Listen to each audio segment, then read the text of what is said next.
ఒక్కరూ ఆధ్యాత్మిక చింతన కలిగి ఉండాలంటూ ఎమ్మెల్సీ షేరి సుభాష్ రెడ్డి పేర్కొన్నారు.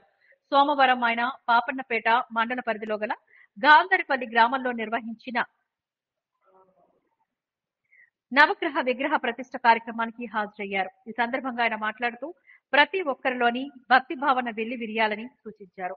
ఈ సందర్భంగా ఎమ్మెల్సీ షేరి సుభాష్ రెడ్డి ప్రత్యేక పూజలు నిర్వహించారు.